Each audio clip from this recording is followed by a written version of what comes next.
So Lon Simmons is an associate professor at George Mason University. He joins us now in Washington. Professor, thank you very much. Great to be here. Okay, so a lot of pomp and circumstance and history, but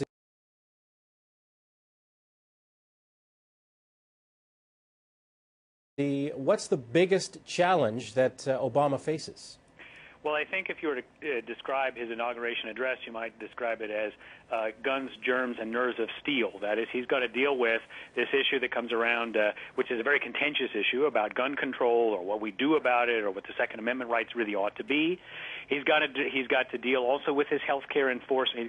He's got his health care plan. He's got that much of this is going to roll out over the next few years. The second term is in some sense about bending the cost curve around health care, and he's got to face down his Republican opposition, or they'll face him down. This is the nerves of steel. We have the debt ceiling crisis. We've got the sequester, all these big cuts that are coming, and the issues are still around taxation. So he's got a lot on his plate, big struggle. And, you know, you and I talked last weekend, and things were bad. I'd say, if anything, things are even worse now. Ouch. Yes, exactly right. The confrontation's getting worse. The brinksmanship is heating up. And I'd say things in a sense are not looking any better. And this Hagel thing is fascinating. I mean, here you have a Republican who's been nominated, who used to be very good friends with John McCain, and now suddenly he's on the out, and people are even questioning his temperament, which you could easily do of John McCain too as well, and think that this might be a strong thing, that he's kind of a passionate defender of his country. All these represent a kind of breakdown in the national consensus. That's what Obama's inheriting. He's got a divided country. He's got to somehow unite it. What are the chances that his choice, his pick for defense secretary, does not get approved? Well, it's hard to say. You know, Colin Powell appeared on Meet the Press this morning and said that he thinks that he's going to get through. And you know, what's interesting about it is what really are the issues here. There's a question about his support of Israel, his support of projection of military power around the world, American power around the world.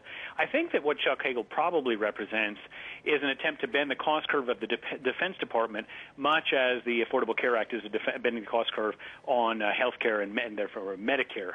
Because these are the big increasers of the debt. That is, you know, Social Security is potentially, but it's more balanced, but Medicare and the defense industry, those are the big ones. And so if you can get a handle on those, then you might bring the debt down. You might bring the country into some kind of fiscal sanity. And I think that Hagel has a sense that he doesn't want to go to war with Iran, which is seen as maybe he's being weak on Iran, but he also doesn't. He wants to move forward on efficiencies within the Defense Department. And so those seem to be the big stakes. Can you bend the cost curve in those two big areas? Hagel is on the wrong side in a sense of some of the Republican Party, and there's just no trust. So I think that's the sense that why that he's being opposed. Broader perspective now, how do second terms usually go for presidents? Well, you have initiative and scandal. Those are the two terms. I mean, you can look back on Nixon and Clinton and even Reagan. So you have all your big initiatives in the first term, and the second term is about dealing with the repercussions. So I assume, you know, the wonderful thing for us is that Obama seems to have personal integrity. He doesn't seem to have anything you can come after him with his personal life, and yet there's some kind of scandal going to play out. The Republicans tried to do this with Benghazi. It seems like that's passed. I'm sure that there's going to be some kind of investigation.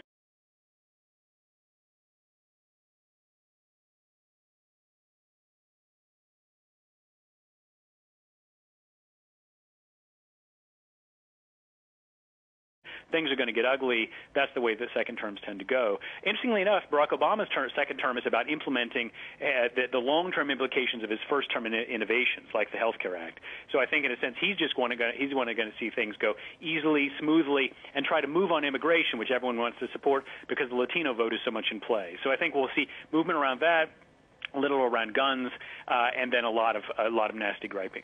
On the side swipe for Canada, is there a chance that Canada could be harmed by all the indecision or potential indecision in Washington? Oh, absolutely. You know, I mean, Paul Krugman, one of our leading economists, has described this as a hostage situation right now, the debt ceiling. I think the whole world economy, in a sense, could go down with this.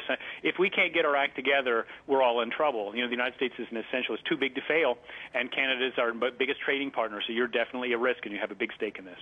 So Lon Simmons from George Mason University, thank you very much.